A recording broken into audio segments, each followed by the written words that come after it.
vente aux enchères immobilières, donc c'est mon métier. Donc ce que je fais, c'est qu'on achète avec mon associé des biens immobiliers qui sont mis aux enchères judiciaires uniquement. Et voilà, on les retape, on les revend, etc. Et en parallèle, j'ai aussi une entreprise de travaux pour effectuer les travaux justement de ces acquisitions. Voilà, donc déjà on va juste y voir un peu plus clair au niveau des enchères et pourquoi un bien immobilier est vendu aux enchères. Alors, c'est forcément une vente forcée liée à une dette, une succession sans héritier ou conflictuelle. Alors, il y a beaucoup de successions sans héritier en France, chose qui nous étonne un peu, mais il y a beaucoup de successions sans héritier, des successions conflictuelles, bon bah ça je vous apprends rien. Alors ils ne sont pas vendus du même type de vente aux enchères, on va le voir juste après, mais voilà, en gros c'est forcément une vente qui fait l'objet d'une dette envers quelqu'un, envers un syndic, envers un propriétaire, envers une banque, envers n'importe quoi.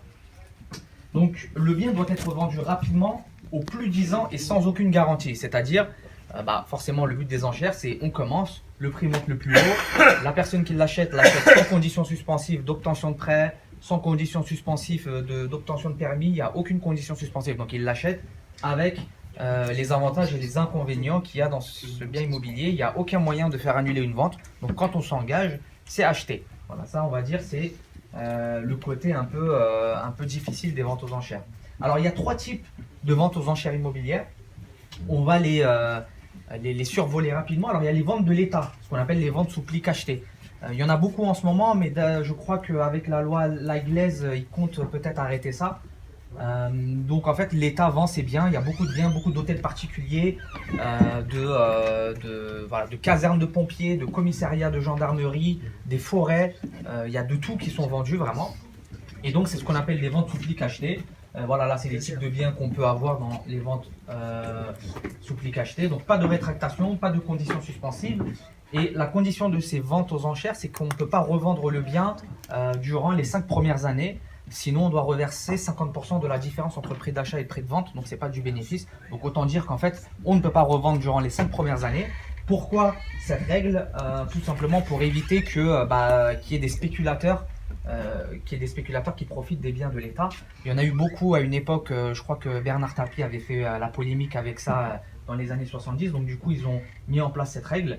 Et donc, en fait, on achète le bien de l'État, on peut en faire un projet immobilier, construire, louer, etc. Mais on ne peut pas revendre dans les 5 ans. Donc, forcément, ce n'est pas une entreprise avec le statut de marchand de biens qui achètera les biens de l'État. Mais en gros, alors, est-ce que j'ai expliqué? Voilà. Donc, durée de l'opération, globalement, c'est 1 an entre la parution. Il y a la parution qui est faite sur le site économie.gouv.fr/cession. Donc, vous allez, il y a plein de biens immobiliers en vente. Les derniers qui ont été vendus, c'est l'hôtel Seignelay dans le 7e arrondissement. Qui a été racheté par le frère de Nathalie Kosciusko-Morizet. Donc il y a eu beaucoup d'hôtels particuliers qui ont été vendus essentiellement à Paris, c'est ça. Donc il y a d'autres types de biens, des maisons forestières, etc. Le risque, en fait, moi j'ai mis moyen parce que globalement, vous pouvez visiter plusieurs fois le bien.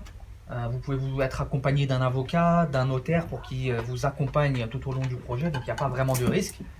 Et voilà la décote moyenne. Alors ça c'est vraiment des valeurs qu'il faut prendre avec des pincettes. Un hôtel particulier qui se vend, il ne se vend pas avec une décote de 20%. C'est pas le même projet derrière. Mais voilà, globalement, vous achetez en banlieue, en dehors de la France. Et des fois, il y a des appartements. Voilà, dans cet immeuble-là, au 6e arrondissement. Il y a un appartement parce que un tel service de l'État était dedans. Maintenant qu'il a été délogé, on le revend. Mais globalement, voilà comment sont les ventes de l'État. Ensuite, il y a les ventes notariales, deuxième type de vente aux enchères. Les ventes notariales, c'est ce qu'on appelle les ventes à la bougie.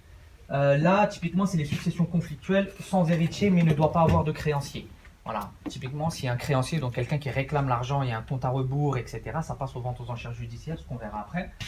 Mais voilà, quand il n'y a pas d'héritier, quand il y a une succession conflictuelle, ça passe par les ventes notariales. Et d'ailleurs, n'importe qui peut vendre son bien dans les ventes notariales en mettant un prix de réserve. Mais voilà, le notaire peut accepter d'organiser une vente aux enchères pour votre bien immobilier. On est accompagné du début à la fin par le notaire en charge de la vente.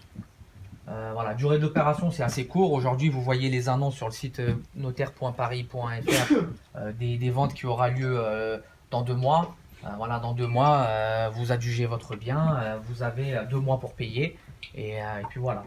Donc là, le risque est faible parce que vous avez sous certaines conditions la condition suspensive d'obtention de prêt. Donc dans certaines ventes, on peut faire annuler la vente si on n'a pas notre crédit. Mais globalement, sinon, non. Et forcément, du coup, la décote, elle est un peu plus faible. Okay. Maintenant, on va passer aux ventes judiciaires. Donc, typiquement, c'est là où j'opère, c'est là où je fais mon travail. Ce sont les saisies immobilières. Okay. Donc, c'est globalement une faillite personnelle, donc qui découle avec des dettes, etc. Défaut de paiement d'un crédit ou des charges de copropriété, ou une dette envers autrui. Typiquement, j'ai vu le cas il n'y a pas très longtemps. C'était un monsieur qui payait pas, comment on appelle ça? Oui, qui a divorcé et qui ne payait pas la pension. La prestation compensatoire. Voilà. Et la pension alimentaire. Qui ne payait plus la pension depuis quelques années. Et du coup, l'autre personne a fait une demande de saisie immobilière pour récupérer sa pension. Okay. Donc la durée de l'opération, c'est très court, c'est environ 2 mois. J'ai mis, mais voilà, ça dépend des biens. Typiquement, aujourd'hui, vous pouvez regarder sur les sites d'annonces immobilières. Il y a des annonces de visite pour cette semaine, la semaine prochaine, etc. pour des ventes qui ont lieu dans 2-3 semaines. Vous adjugez le bien, 10 jours plus tard, vous êtes propriétaire ou non, donc tout ça on va le voir. Et voilà. Le risque est très élevé. Pourquoi? Parce qu'il n'y a pas de conditions suspensives d'obtention de prêt. Si vous achetez le bien et entre la visite et l'achat, si le bien a brûlé, s'il y a eu des dégâts, etc., tout ça c'est pour vous, c'est pour votre pomme. Mais du coup, on obtient de meilleures décotes, donc de 0 à 35%. Pourquoi j'ai mis de 0%? Parce que il y a beaucoup de biens aux enchères qui se vendent au prix du marché, voire au-dessus du prix du marché. À Paris, il y a des fois, Paris intramuros, des fois je me gratte la tête, je fais c'est pas possible. Peut-être parce que les gens sont pris d'un engouement, d'une concurrence, ils sont un peu dans cette, voilà, ils sont un peu joueurs, je pense, et du coup, ils pensent qu'ils sont au casino peut-être. Et donc il y a des biens qui partent vraiment au prix du marché, voire plus cher. Et on peut obtenir jusqu'à 35%, voilà, on va dire, ça fait partie des bonnes rentabilités qu'on arrive à obtenir. Forcément, il y a une contrepartie. C'est pas parce que le bien est propre, neuf, rénové, etc.